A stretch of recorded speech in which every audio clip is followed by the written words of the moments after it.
Tulungan niyo ako. Tulong.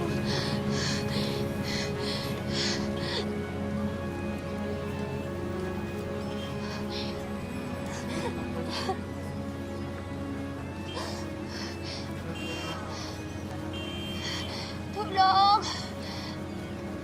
Tulungan niyo ako. Ate, tulong. Tulong. Tulong. Okay ka lang? Tulong! Kuya! Tulong! Tulong!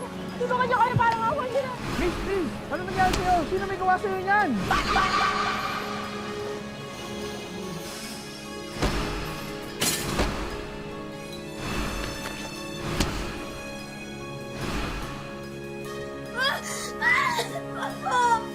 Ayoko ako sasaktan!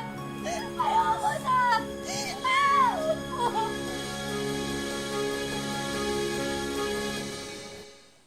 Ilang beses man tayong makabalita ng mga kasambahay na pinagmamalupitan, patuloy pa rin ang pagdagsa ng mga namamasukan. Maaring kapit na sa patalim ang mga kababayan natin dahil sa labis na kahirapan. Kaya handa silang sumugal kahit pa man sila'y mapahamak. Pasintabi po mga kapuso, maselan ang ilan sa mga tagpong inyong matutunghayan. Ako po si Vicky Morales at ito ang wish ko lang.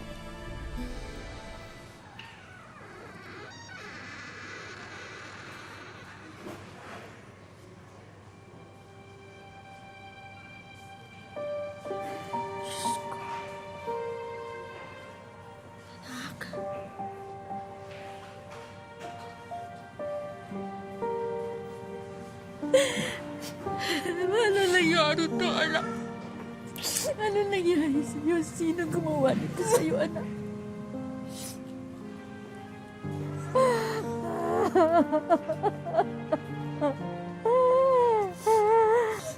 Good morning po. Kayo po ba yung kamag-anak niya? Kapatid ko po siya at saka nanay po namin.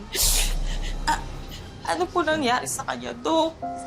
Nakita siyang naglalakad sa kalsada na ganyan na ang kalagayan niya. Ano po nangyari? Mukhang nakaranas siya ng matinding pananakit itong mga nagdaang taon. Malnourished po siya. Marami rin po siyang sugat at pasa. At marami din siyang mga peklat.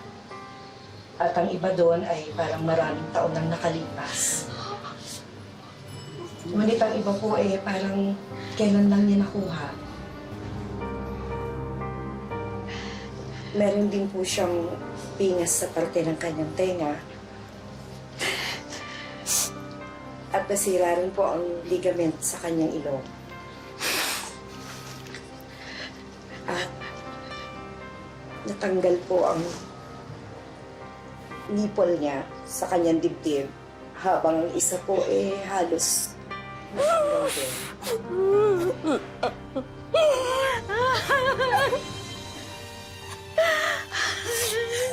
Excuse me po. Sige po, Dok.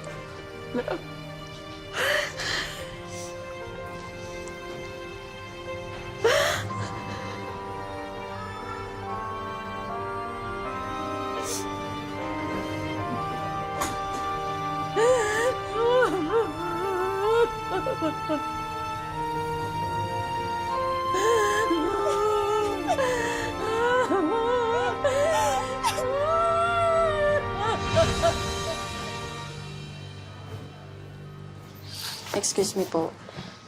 Ako po si Inspector Manluping. Nandito ako para makuha ang salaysay ninyo. Miss Dumina.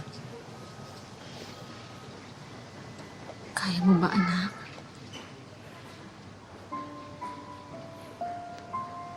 Kaya ko na.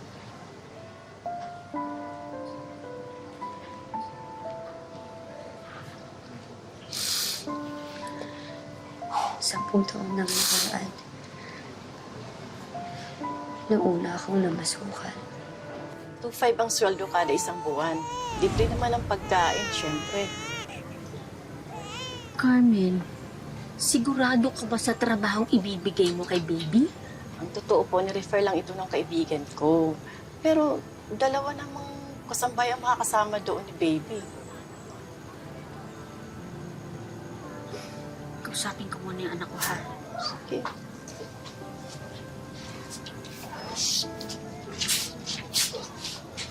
Anak, Nay, nakakasigurado ka pa dyan na hindi nga natin kilala yung magiging amo mo eh. Nay, wala naman na po akong alam na ibang trabaho. Alam niyo naman po na hindi po ako marunong magbasa at magsulat. Saka, lumalaki na po ang anak ko. Eh, yun na nga eh. Mula na nga tata yung anak mo, iiwanan mo pa. Wala na po akong alam na ibang gawin para buhayin ng anak ko.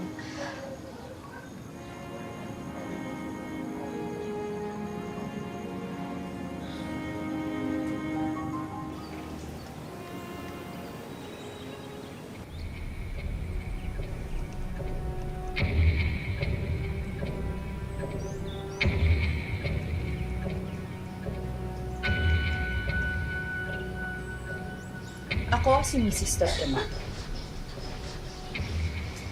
Nandito kayo sa pamamahay ko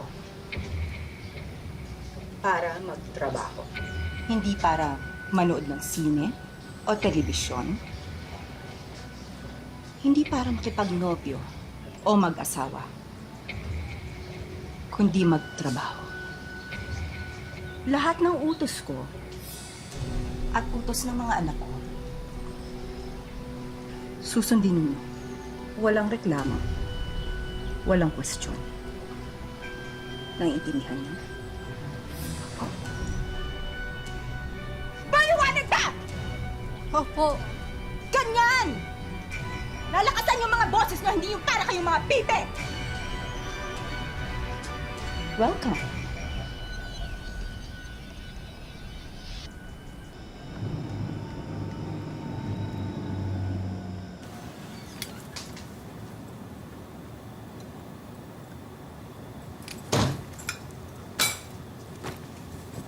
O bakit, ma? Simangot ka na naman. Ay, nako. Nagtaka ka pa. Eh, di malamang natalo na naman niya sa kasino. Ako tigilan yung dalawa, ha? Baka gusto nyo samain. Ma, lamig ka lang. Relax. Hindi ka lang mabiro, oh. Alam mo mas maganda, kumain na lang tayo para naman mailabas mo yung galit mo. Sige ka, ma. Baka magkasakit ka niyan sa puso. Eh, yun nga lang. Kapag nilabas mo yung galit mo sa pagkain, eh malamang lolobo ka. Sinabi ng tigilan nyo ako, eh! Leche! Ano? Ikaw, ha? Tanga-tanga ka kasi, tatanga-tanga kasi. Bakit hindi mo sinalo, ha? Ikaw talagang malas, eh. Mama! Ikaw ang malas! Ikaw ang malas! Ikaw ang malas! Ha?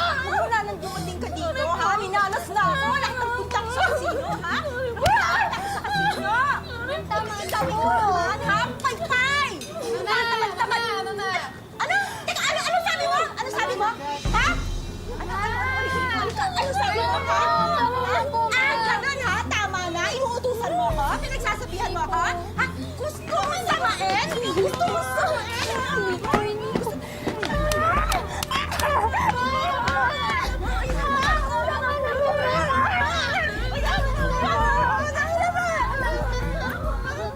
O ano, ha? Malas eh!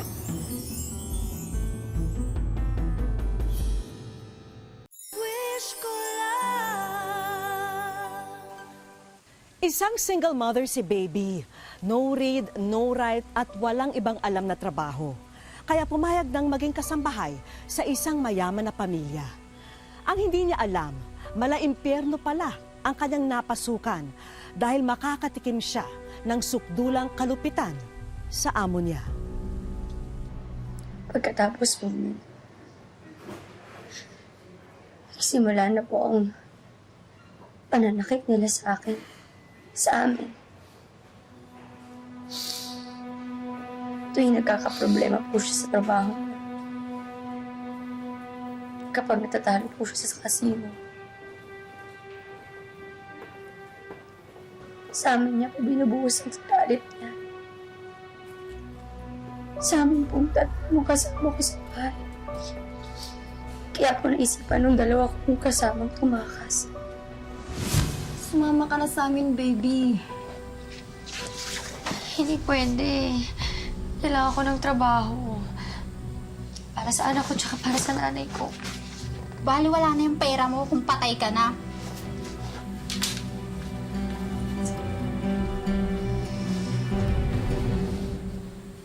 Mga hampas lupa! Pinuin mo umalis sila sa pamamahay ko nang walang paalam sa akin? Pagkatapos ko silang kinukop sa pamamahay ko, pinalamon? Sinweldohan? Tinuring na parang pamilya? Iiwanan nila ako nang walang pasabi? Mga hayop sila! Mga hayop! Mamatay na sana sila! Ikaw! Anong pangalan mo? Baby. Baby po, Mama.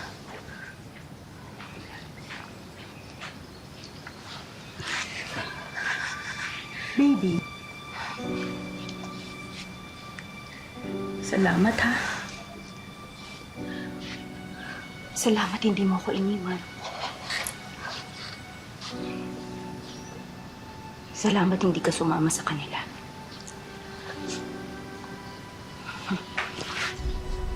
Pero yung mga kasama mo, mga hampas lupa sila.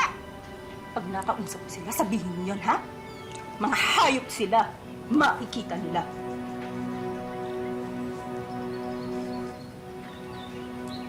Ikaw dito ka lang, ha? Baby! Ma'am? Ano to? Ha?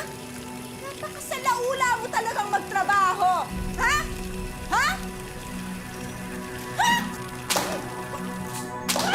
Di ka na nagbababoy!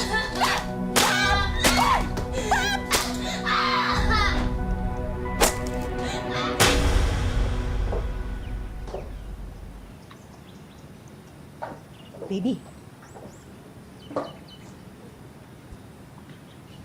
Tumatawag ang nanay mo. Matagal ka na rin kasi hindi tumatawag sa inyo at hindi nagpapadala ng sweldo. Ho? Paano pa sila nakatawag? Eh, siguro hiningi niya yung numero ko kay Carmen. Baby, tandaan mo itong sasabihin ko sa iyo, ha? Huwag na huwag kang magsusumbong sa nanay mo. Naintindihan mo? Dahil kapag may nalaman ng nanay mo tungkol sa nangyayari sa iyo dito sa bahay, lalo na sa iyo, mata mo lang ang walang latay. Papatayin kita. At hindi lang ikaw, pati ang nanay mo, ang anak mo, at ang buong angkan mo. Alam mo kung anong kaya kong gawin, hindi ba? Hindi ba? Nakakaintindihan tayo? Opo, Ma'am. Mabuti naman.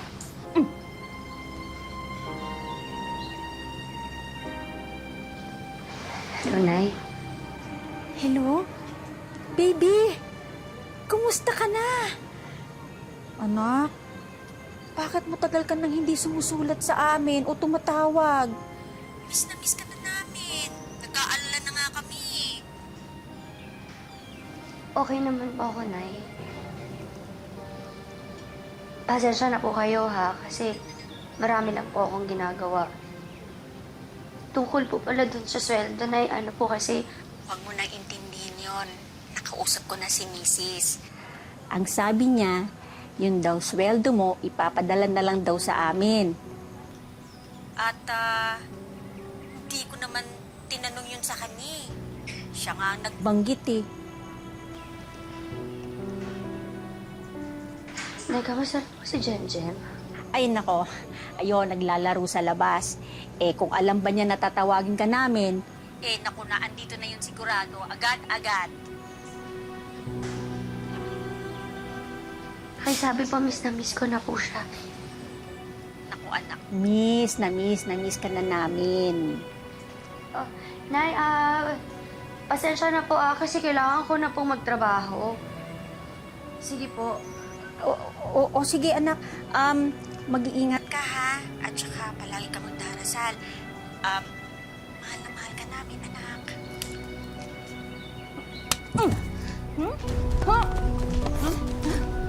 Hindi na drama-drama mo, ha? dinodrama-drama mo? Gusto mo yung pokpoksin? Gusto mo talino ko sa'yo itong telepono? Hindi po. Hindi po.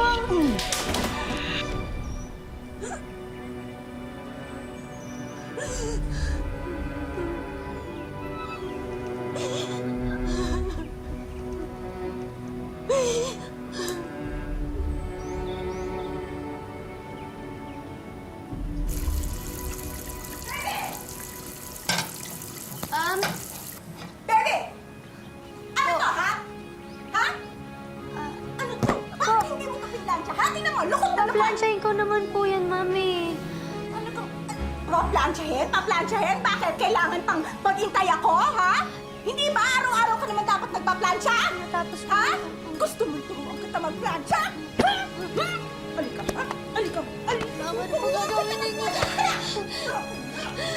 Turuan kita magplansya, ha?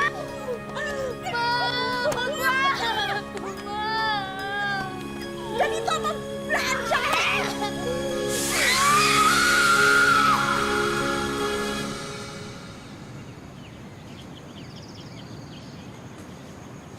O ano? Hindi ka pa rin tapos dito? Kanina ka pa dito ah. Buong araw yan ang gagawin mo? Tatamad-tamaran to. Hindi po, Ma'am. Malapit na rin po Ay, ako hindi. matapos. Baka namang gutom ka. Kaya ka nanghihina. O baka naman nauuhaw ka. Ha? Nauuhaw ka? Okay lang. Sige ha? Alika dito, ha? Alika dito, alika. Mama, ano mo gagawin niyo sa akin? Paiinumin kita. Alika rito. Alika dito. Paiinumin kita. Ayaw! Inom mo yan. Ubusin mo yan, ha? Ubusin mo yan. Ha? Inumin mo yan. Inom. Ha?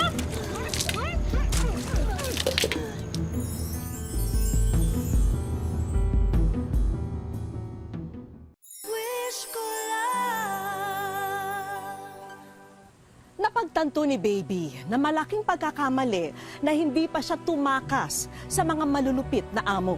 Dahil sa halip na umayos ang pakikitungo nila sa kanya, lalo pang tumindi ang kanilang pagpapahirap kay Baby.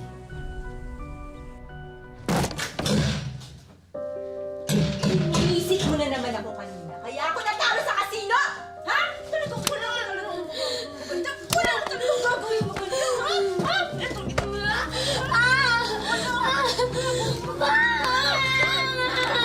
Dapat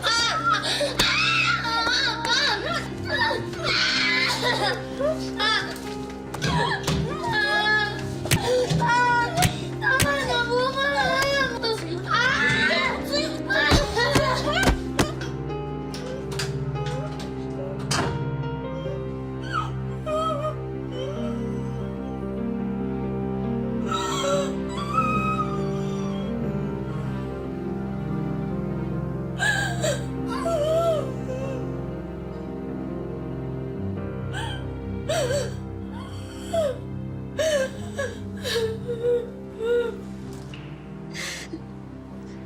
Bakit hindi ba sinabi sa akin, anak? Bakit hindi ka nagsumbong? Sabi pa sa akin ni Mrs. Pag nagsumbong daw ako kahit kanino, papatayin na po nila kayo.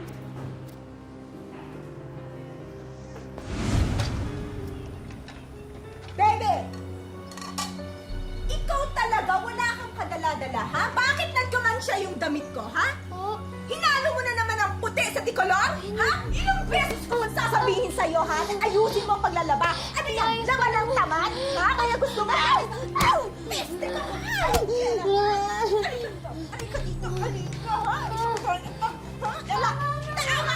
Lalaban ka? Lalaban ka, ha?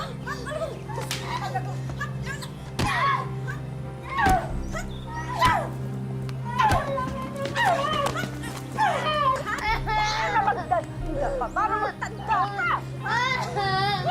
Gusto mo? Isa pa? Ha?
Nakalimutan nilang ikandado ang gate. At ang pintuan ng bodega kung saan po ako nakakulong.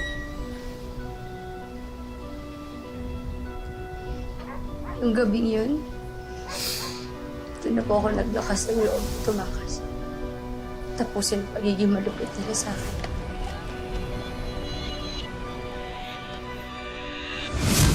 Huwag ho kayong mag-alala. Gagawin ho namin ang lahat upang mabigyan kayo ng station. Magpagaling ho kayo. Maraming salamat po. Tutuloy na ho kami. Salamat. Sige po.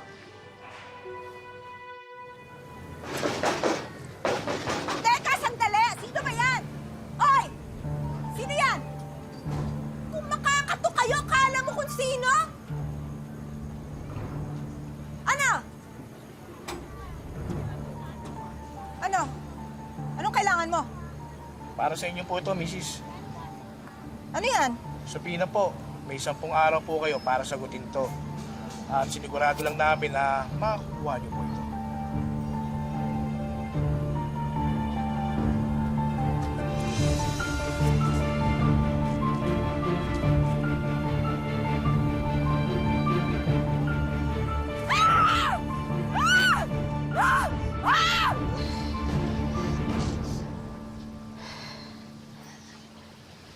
Malaki na po yung atraso ko sa anak ko. 10 taon ko rin po siyang hindi nakita. Wala ka namang kasalanan eh. Kaya ka umalis. Dahil gusto mo lang bigyan ng magandang kinabukasan ng anak mo. At hindi mo naman kagustuhan na hindi makabalik eh. Pero baka hindi na rin po niya ako makilala kasi 10 taon din po ako nawala. Hayaan ko ba naman mangyari yun? Anak! Nanay mo. Nay? Jay, Jay,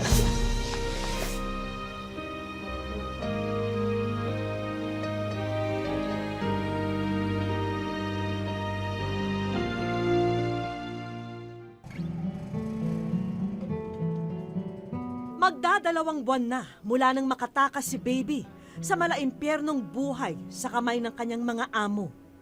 Sa ngayoy tahimik nang nabubuhay si Baby sa kanilang tahanan sa Taytay, Rizal. Masaya po eh. Dumating po ako eh.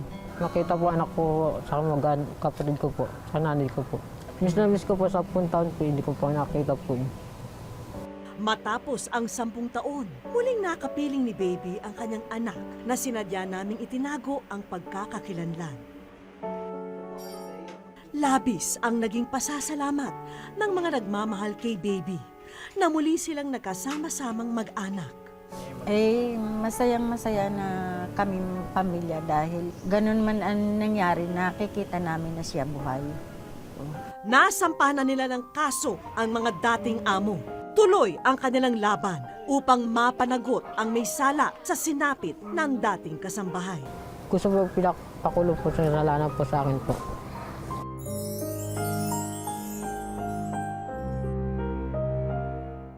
Sa aming pagbabalik, Baby, ikaw ay nasa wish ko lang.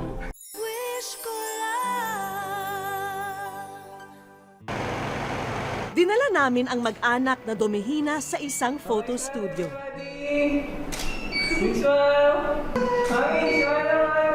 Ngayong kompleto na ang mag-anak, pwede na silang makuhanan ng family picture. Okay ma'am, ngayon naman po may props naman po tayo. Masayang-masaya po kami kasi ngayon lang kami nagkaroon ng family picture. Ibinigay na ng aming staff ang props ng mga star. Hatid ng Between ang nagniningning na mensahe. And ma'am, bibigay ko na sa inyo yung prints ng shoot natin kanina. Artista na nga. Kasunod nang iniabot ni Sir ang espesyal na larawang kanyang nakunan. Baby, ikaw ay nasa wish ko lang. Yes ko lang, Wish ko lang na sorpresa po kami. Hindi po namin alam na ganito po yung lalabasan ng naging ng kapatid ko. Una kaming nagtungo sa kaibigan naming doktor. Sinuri ni Doc ang lagay ni Baby. Tuluyan na umunong naghilo ang mga sugat ng pasyente. Kasi ang daming yung peklat na nakuha, no? Na-deform actually yung kanyang face, no? So, ang daming naiwang peklat bukod sa physical na itsura ng pasyente. Ang importante pa rin is yung psychological aspect ng bawat tao. Kaya naman isusunod na rin ng ospital ang konsultasyon ni Baby sa ekspertong makatutulong upang matalikuran ni Baby ang kabanatang iyon ng kanyang buhay. Bukod sa tulong medikal, nakahanda na rin ang iba pang sorpresa para kay Baby at sa kanyang pamilya. Bumungad sa kanila ang sangkatutak na regalo. Excited na nilapitan ni Jem ang mga bagong laruan at damit. Siyempre, meron din para kay Baby. Para naman makapagsimula muli si Baby, handog namin ang food cart business na ito. Maraming salamat po sa inyo po. Masayang-masaya po ako para sa kapatid ko. Maraming salamat po sa wish ko lang. Dinagdagan din namin yan ng pampuhunan. At hindi lang food business ang pagkakaabalan nyo, dahil para rin sa'yo, Baby, ang coffee and juice vending machine na ito mula naman sa isa pa naming kaibigan. Abot langit ang tuwa ni Baby sa biyayang natamo sa araw na ito. Hindi kailanman dahilan ang antas natin sa buhay upang tayo'y manakit, manglamang at mangagrabyado ng ibang tao. Sa halip, mas mainam na gamitin natin ang ating kakayahan para sa ikabubuti ng ating kapwa. Hanggang sa susunod na Sabado mga kapuso, ako po si Vicky Morales at ito po ang Wish Ko Lang.